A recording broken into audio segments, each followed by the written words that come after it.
എന്നെ ഈ വേഷം കെട്ടിച്ചതും ചന്ദ്രയുടെ ഭർത്താവായിട്ട് അഭിനയിക്കാനും പറഞ്ഞത് താന്. അതിന് താൻ ദിവസവും എനിക്ക് 500 രൂപ കൂലിയായിട്ട് തരുന്നുണ്ട്. കണക്കപ്പിള്ള കുറുപ്പ് സാക്ഷി. എന്നിട്ട് അങ്ങേരത് ഇത് ഏത് കണക്കിൽ എഴുതണമെന്ന് ചോദിച്ചപ്പോ അയാളുടെ അമ്മായിയമ്മയുടെ പ്രസവത്തിന് പലഹാരം വാങ്ങിച്ച കണക്കിൽ എഴുതാൻ താൻ പറഞ്ഞില്ലേ? നീ എന്തൊക്കെയാടാ ഈ പറയണേ? ഞാൻ പറഞ്ഞു കഴിഞ്ഞില്ല, താൻ മുഴുവൻ കേക്ക്. താൻ എന്നോട് പറഞ്ഞു അവള് തട്ടിപ്പോവും, അത് കഴിഞ്ഞ് താൻ ആ കിളവന് വിഷം കൊടുത്ത് കൊല്ലും, അപ്പൊ ഭർത്താവ് നിലയ്ക്ക് എനിക്ക് ആ സ്വത്ത് കിട്ടും, അപ്പൊ ഞാൻ അതിന്റെ പകുതി തനിക്ക് തരണമെന്ന്. എടാ ദ്രോഹി, നിന്റെ നാക്ക് പുഴുത്തു പോവും. ഞാൻ എപ്പോഴാടാ ഇതൊക്കെ പറഞ്ഞത്? താൻ പറഞ്ഞില്ല, പക്ഷെ ഞാൻ പോയി പറയും താൻ പറഞ്ഞു എന്ന്. എന്നിട്ടിപ്പോ ആ സ്വത്ത് പങ്കുവെക്കുന്ന കാര്യം പറഞ്ഞ് നമ്മൾ തമ്മിൽ പിണങ്ങിയപ്പോ താൻ എന്നെ കള്ളനാക്കി കാണിക്കാൻ ശ്രമിക്കുന്നു എന്ന്. ഇതിനൊക്കെ സാക്ഷികളുണ്ട്, തെളിവുണ്ട്. ഇനി താൻ പോയി പറയണോ ഞാൻ ആ പെണ്ണിന്റെ ഭർത്താവ് ആൽഫിയല്ല അപ്പുക്കുട്ടാണെന്ന്?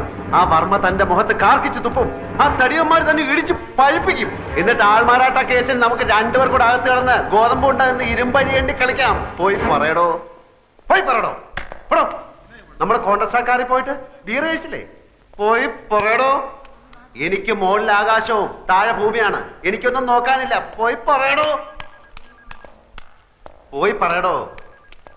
ഞാൻ എന്റെ വൈഫിനെ ഒന്ന് കണ്ടിട്ട് വരാം.